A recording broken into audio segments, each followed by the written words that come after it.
Welcome back, podcast friends. And in today's episode, I want to talk about metabolic flexibility. I want to kind of explain to you what it is and why you should care about this. But before I do, I want to kind of explain a term that I've been hearing. People are getting confused and don't quite understand the difference. And that term is blood glucose or blood sugar. And just so you know, whenever somebody talks about your blood sugar, what they're actually talking about is blood glucose. And the difference is, remember, if you think of sugar, like a teaspoon of sugar, like you're going to put in your coffee or tea or something that's in your kitchen, sugar is actually sucrose. Sucrose is a disaccharide. So it's made up of two monosaccharides, glucose and fructose. So when you're talking about table sugar or sucrose, you're getting both glucose and fructose at the same time in 50-50 portions. Or high fructose corn syrup is the same thing, only it's a different percentage of the fructose. But that's the big difference. And that is a huge difference between, like, when we talk about carbohydrates, like rice, in any carbohydrate. When we talk about those carbohydrates, they do get broken down to the basic building block, which is glucose. Sugar is its own thing because, again, sugar has glucose and fructose, and the fructose is what's killing us. And if you missed it, you can go back to my podcast episode number 6. It's called What is Fructose and Why is it Poison? And this will explain the big difference between, somebody say, well, what's the difference between eating sugar and eating rice? And that's the big difference. Rice or any of your natural God-made carbohydrates, those get broken down to the basic building block of glucose. Okay. So that's the big difference between why sugar and high fructose corn syrup is so much worse for you than regular carbohydrates. Now, as I've also talked in my past podcast, when I talk about carbohydrates, I am talking about God-made carbohydrates, meaning vegetables and fruit. I am never, ever talking about you should eat ultra processed carbohydrates, what you see in all the box, bottles, bags, and cans of man-made food. Because with man-made food, they actually do both. They put ultra processed carbohydrates, massive amounts of them, which automatically get broken down to a bunch of glucose. But they also want to keep you addicted and keep you eating their food with no nutrient value. So they also put sugar or high fructose corn syrup in almost everything they make also. So now you have the glucose from the carbohydrates, and you have the glucose from the sugar they put in it, and you have the fructose from the sugar they put in it. So there's so many reasons why man-made ultra-processed food should never cross your lips. It's horrible. So if you can at least decrease the amount to maybe 10% of your nutrition and 90% comes from God-made food, you're going to be so much better off.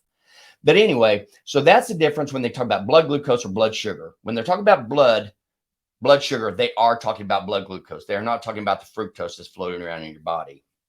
So this brings us down to, why do we have sugar? Why do we have fat? Why do we have carbs? And the basic thing is, we have two sources of energy that our body is made to use and it knows how to use. Those two sources of energy are either glucose or fat. So remember, glucose, every single time you eat any kind of carbohydrate, whether it's man-made or God-made, all carbohydrates get broken down into glucose. Okay.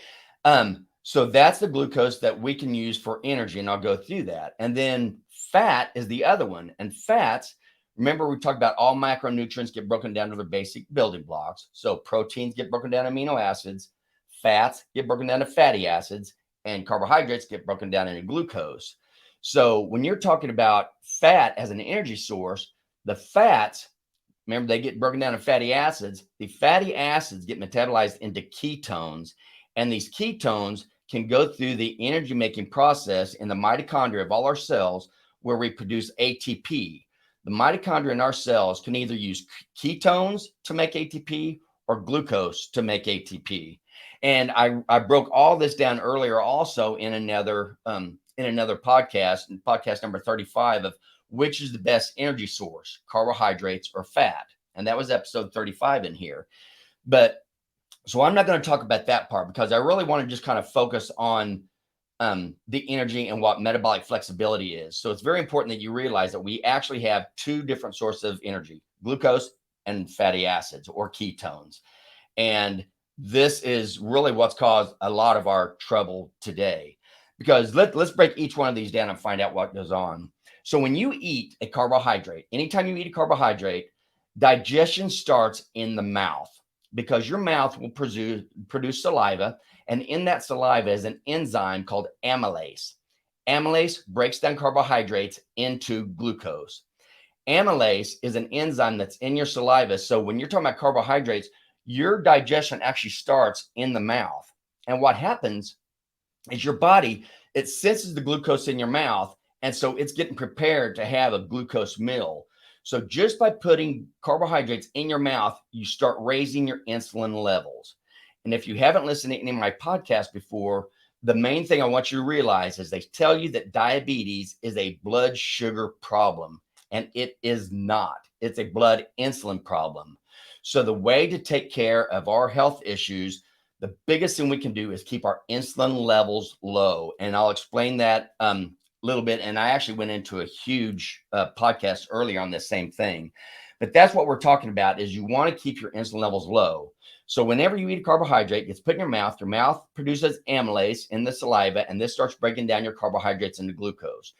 Your body senses glucose and it raises your insulin levels. So there's a key right there that you want to really limit the amount of carbohydrates. But now, after the carbohydrates get out of your mouth, that goes down in your stomach. And depending on what you eat, again, your stomach will have these stretch receptors on it. So when you get full, it makes it where you don't want to eat anymore. It says, okay, I'm not full anymore. And this when you push away from the table and say you're not hungry. However, again, your body does not want high blood glucose levels. So it does a lot of things to make sure that it does not get high blood glucose levels. One is, like I just said, it raises your insulin levels while carbohydrates are still in your mouth. But the next thing that happens is once you have these carbohydrates in your stomach will also produce, it's called an incretin. And incretin is like a GLP-1 or a GIP. And these are ones, and we've already talked about this when I talked about all the problems, all the horrible adverse effects to all these GLP-1 agonists that were given, like semaglutide, and all the adverse effects of that. But that was in another podcast. But GLP-1 is actually, that's an incretin that our own bodies actually secrete. And the reason it does this is it doesn't want high blood glucose levels. So it secretes GLP-1 and GIP. These are just incretins that are secreted from your intestines. And those tell your stomach to hold food in your stomach for long periods of time because it does not want those carbohydrates to get out of your stomach and into your bloodstream, which raises your blood glucose and raises your insulin. Your body doesn't want either one of those. It does not want high blood glucose and it does not want a high insulin. So that's why it secretes these incretins to keep the food in the stomach longer. But the other thing that these GLP-1s do, and just like our GLP-1 agonist medications do, not only do they keep food in your stomach longer, but they also raise your insulin levels. So that's why these drugs actually make diabetes worse, because they raise insulin levels and you do not want high insulin levels. And again, I've already talked about this in another podcast. I'm just saying your body goes to a lot of expense to make sure that you keep your blood glucose levels low. But the other thing it does, it also, and I'll do a whole podcast on this one too, your body also doesn't want high insulin levels. So after your body naturally secretes GLP-1 to keep food in your stomach and to raise your insulin levels, your body doesn't want high insulin levels. So there's another incretin that it secretes to bring those insulin levels down by blocking GLP-1 and GIP. So by doing that our glucose levels will come down with the GLP-1, but then our insulin levels will come down with our DPP-4 incretin. And the only reason I even bring that up is because, again, as far as medicine, we have things that will block DPP-4. That's a whole nother set of drugs. And again, we'll talk about this, but the whole purpose of the drug companies' medications is to try to get your glucose down, and it does it by increasing your insulin. So that's why you really want to avoid those products at all costs. If you can, use them a little bit to try to get you into a better eating, a way of eating, but try to get those off those as soon as possible. But anyway, so that's what happens. So you eat a carbohydrate, goes in your mouth produces amylase that turns into glucose. Glucose goes down in your stomach. your body realizes this, and it secretes these incretins to try to keep the glucose in there and also to raise your insulin levels. So what happens is once you do this, once you eat a carbohydrate, your body breaks it in glucose. This glucose gets shunted straight to the liver through the portal vein. Once it's in the liver, what your body does is it assesses your body, your energy needs. Okay, so now you have glucose sitting in the liver. Your body will put the glucose into the blood to take care of whatever energy needs you have at that exact time, which most people don't. They sit there, they eat, they put all these carbs in, then they sit down and they sit in front of a computer, or they sit at a desk, or they sit in front of a television, or they sit and read a book, or whatever. They usually are not doing any activity anyway. So most of the carbohydrates that they're eating, most of this glucose, then it goes into putting your glucose stores. And again, your glucose store is called glycogen. Glycogen is like a little glucose brick. And it takes all these little glucose molecules that aren't needed for energy and aren't needed for anything else. And it gets put into a glucose brick called glycogen. And then that glycogen gets stored in your liver. But only about 10% of your liver is glycogen stores. So that's about 25 teaspoons of sugar. And then you also have 1% of every single skeletal muscle in your body also has a glycogen store. But that glycogen, the energy from that is only used on that one in particular muscle. It's not used for all your body's energy needs, metabolic needs. So really, if you're looking at carbohydrates as your only energy source, all you have is 10% of your liver, 25 teaspoons of sugar, and that's all you have. That is nowhere near enough energy to be able to take care of all the energy needs that we have. So that one thing, looking at our storage of our carbohydrates, that one thing lets you know that we were never supposed to use carbohydrates for our main energy source. Okay. So once it gets stored into glycogen, anything else that's left after we have used whatever energy we need at the time, our glycogen stores are restored. All the other glucose gets turned straight into fat in the form of triglycerides and stored as fat. So all the carbohydrates that you eat above these little tiny glycogen storage needs that you have is actually getting turned straight into fat. And I've also did another podcast, which is called, it's podcast number 34. And this was called What Determines Whether We Store Fat or Use It for Energy. But this explains why when your insulin levels are high, you actually force your body to store fat. You cannot burn it. So when you eat carbohydrates, that forces your insulin high. It forces the carbohydrates to be turned into fat. And both those together forces this fat to be stored in your body and never used. And so just so you know what we're talking about, when we're talking about how much is excess carbohydrates, just so you know, 1 teaspoon of sugar is equal to 4 grams. So when you go out to all your labels, in your grocery stores, look at all the food labels, see how much carbohydrates, how many grams of sugar in a serving of what you're eating. Divide that by 4, and that'll let you know how many teaspoons. But just so you know, if you take our entire blood circulatory system and you drained all the glucose out of it right now, that's inside our blood, it would equal about 1 to 2 teaspoons of sugar, period. That's all we need. And then our glycogen stores. So all the excess is going straight into fat and being stored. And just so you know, back in 1960, it was estimated that we only ate about 2 teaspoons of sugar per person per day. Now, in 2015, now this isn't even now, this is back in 2015. So we're talking 8 years ago. In 2015, that number had gone from 2 all the way up to 65 teaspoons of sugar per person per day. That's estimated. And again, that was 8 years ago. I guarantee that number is higher.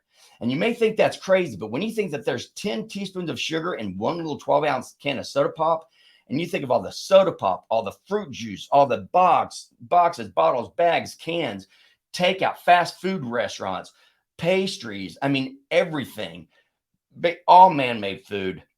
This stuff is loaded with glucose, loaded with sugar, loaded with carbohydrates, which get turned into glucose. And so we are eating massive amounts of carbohydrates now, and it's all getting stored as fat. And that's why our obesity rates have skyrocketed since our 1977 dietary guidelines saying that we're supposed to be eating no fat, low fat. And that's why our type 2 diabetes skyrocketed. Our cancer rates are skyrocketing. Blood pressure problems are skyrocketing. I mean, any disease that you can think of, it is skyrocketing, including metabolic syndrome. And this has all happened because we were told that we're supposed to eat high carbohydrate, low fat foods, and it's what's killing us. So now let's go to fat. What happens with fat? Well, like we said, with fat, when you put fat in your mouth, there's no enzymes that are secreted, and there's no insulin that's secreted. Fat does not raise insulin levels at all. Carbohydrates raise insulin a huge amount, and protein raises insulin levels just a tiny bit. So fat in your mouth, no enzymes stimulated, no insulin secreted. Then that goes in your stomach. Fat and protein in your stomach stays in your stomach for long periods of time because they're very, very nutrient dense. And that's what your body wants. So you have all these nutrients in your stomach in the form of fat and protein. That will keep food in your stomach longer and keep you from getting hungry. That's why that is a much healthier choice than going to a medication made by man, made by $1 trillion a year drug company that wants to increase their revenue. That's why you don't use that just to keep you feeling full when you can use a much healthier alternative of just eating fat and meat. That will also keep you from getting hungry. Now, once this fat goes through the stomach and gets down in the intestines, and I did a whole nother talk on this also, but once it's in your intestines, there are two other hormones that are secreted. That's cholecystokinin and peptide YY. Fat and protein in your intestines stimulates the release of these cholecystokinin and peptide YY. Carbohydrates do not. When you stimulate cholecystokinin and peptide YY, those go to the medial hypothalamus in your brain and tell your body, I'm not hungry, don't eat anymore. So the whole time fat and protein is going down through your intestines, you are still stimulating your body's hypothalamus saying, I'm not hungry. So it keeps you feeling full. Again, carbohydrates do not stimulate cholecystokinin. They do not stimulate peptide YY. They do cause an increase in insulin, which does cause a drop in your blood glucose and makes you continuously hungry. The other thing that fat, remember we said that carbohydrates go straight from the intestine straight over to the liver, and then the liver has to decide what to do with it, which is basically convert to fat. The fat that you eat, dietary fat, doesn't go through that process. It goes from the intestines into your lymphatic system.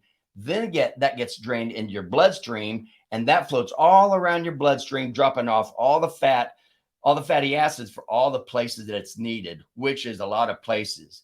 Because again, like we said, fat can be used as an energy source and should be. Fat should be our main energy source that we use day in and day out. And our carbohydrates should only be for our fight or flight type energy. And I'll explain that in just a little bit with an analogy. But as fat, every single cell in your body is lined with fat and cholesterol. We need fat and cholesterol so bad for every single cell in our body.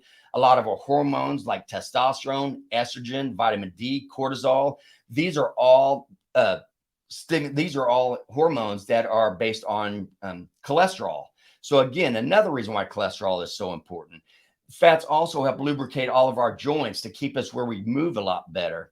But the other thing it can do is it also can get stored as triglycerides.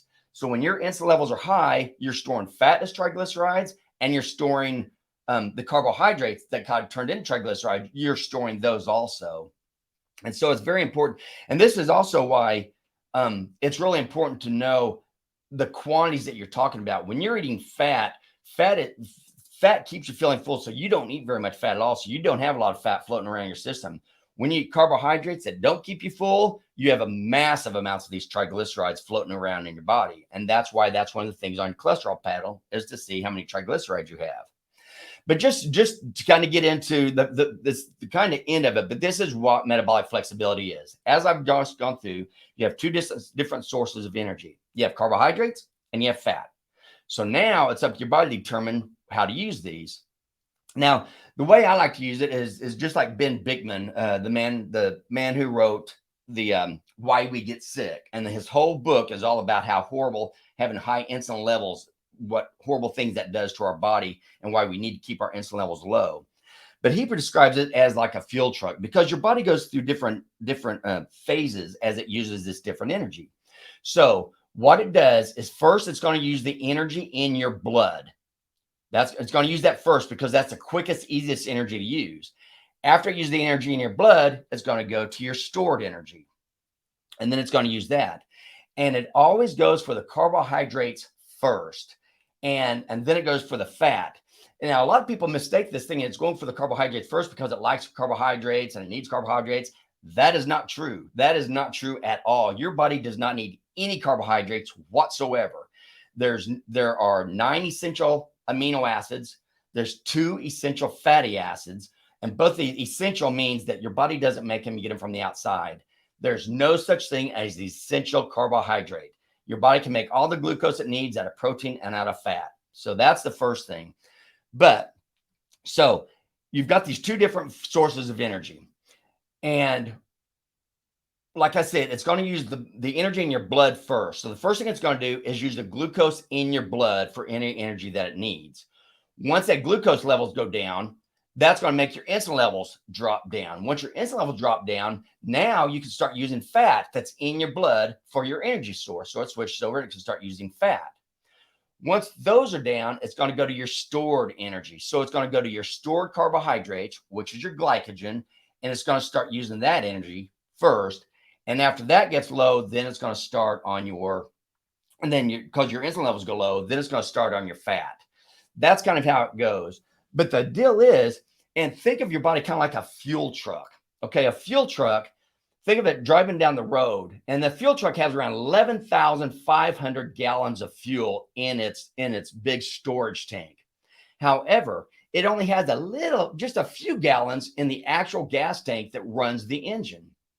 So that's why, and no matter what happens, unless you do some major mechanical issues, you can never, a gas truck, when it runs out of gas, it has to go to a gas station. It cannot use the fuel that it has stored already. And that's exactly what our body does. Our body has all this stored fuel, just like in a fuel truck, our stored fuel all over in our subcutaneous fat cells, but we do not allow our bodies to access that because we're constantly filling up our gas tank. We're constantly putting carbohydrates in our mouth. So we're constantly using carbohydrates for our energy source, which also gets turned to fat and stored. It constantly keeps our insulin levels high, so we never, ever get a chance to use our fat. And that's why people think they can't go very long without eating, because their blood glucose is going to go down and they're going to get starving. When you use your fat for an energy source, that doesn't happen because you already have energy on board constantly. You're using the fat out of your fat cells. And so you don't get hungry because you always have food on board. That's why we call that dining in. You dine in because your body is eating its own fat stores and its subcutaneous fat cells for its energy, versus having to dine out where you have to get all your carbohydrates from the outside. So that's kind of that's kind of what the difference is. So what we want to do as humans is we don't want to constantly just keep emptying our gas tank and filling back up, empty it and fill it back up again. What we want to do is access all this fat storage that we have on our subcutaneous tissue. It's a much cleaner source of energy. It burns cleaner. There's more units of ATP per carbon in a ketone versus glucose.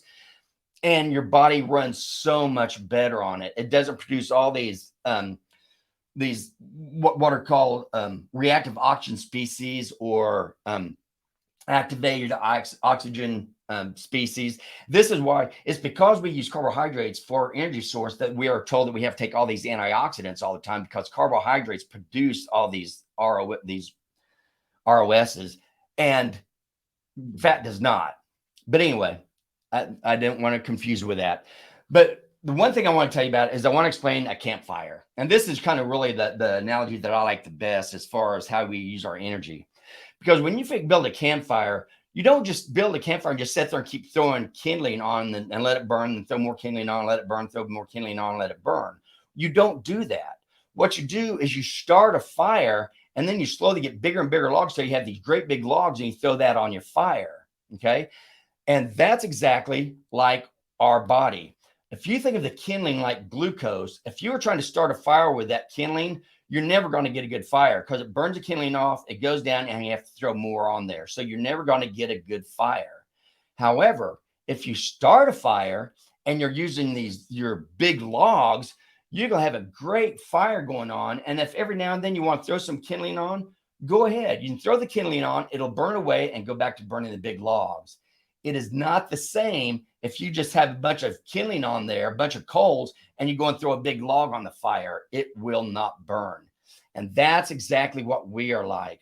What we're supposed to be doing is we're supposed to be using the fat in our fat cells for our energy, for our everyday energy, day in and day out.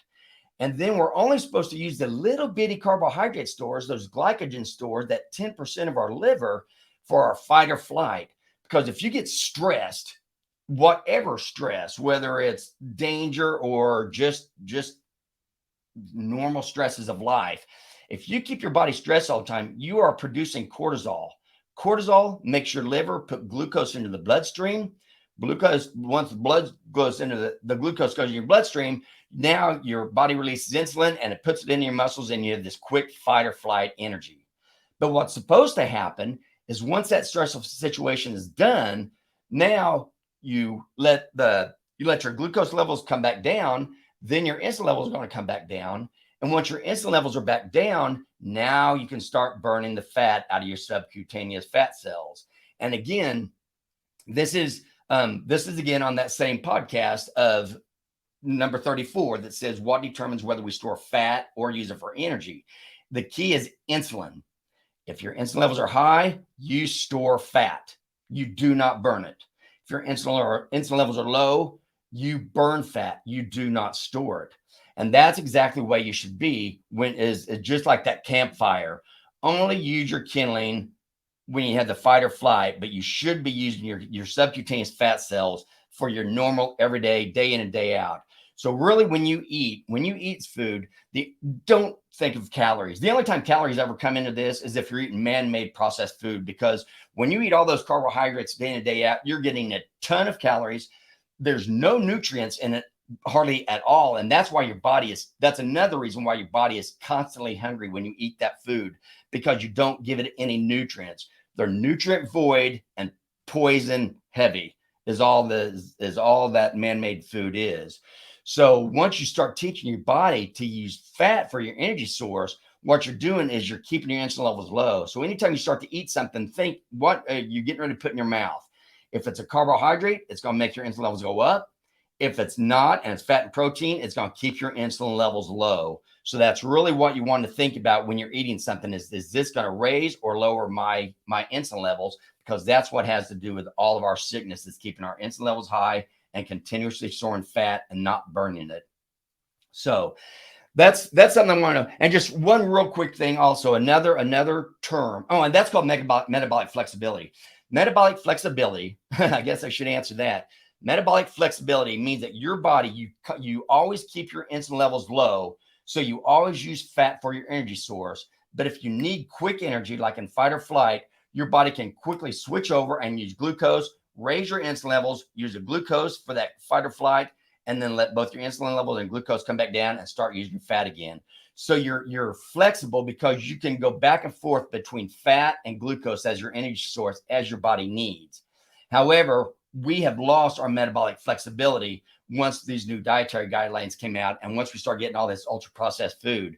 Because when you eat carbohydrates constantly, like you do with all this man-made products, you're constantly eating carbohydrates, constantly keep your insulin levels high. And so you do not have metabolic flexibility. All you know how to do is use glucose for your energy source. And this, again, is what runs into all the troubles that we have, because that's keeping your insulin levels high. The other thing, just real quick, yes, we're kind of talking about ketosis and not ketoacidosis. People get very, very confused, especially physicians. Ketoacidosis and ketosis, those are two different things. Yes, they are high ketones. However, in ketoacidosis, that's something that you see with diabetic patients, mainly diabetic ones.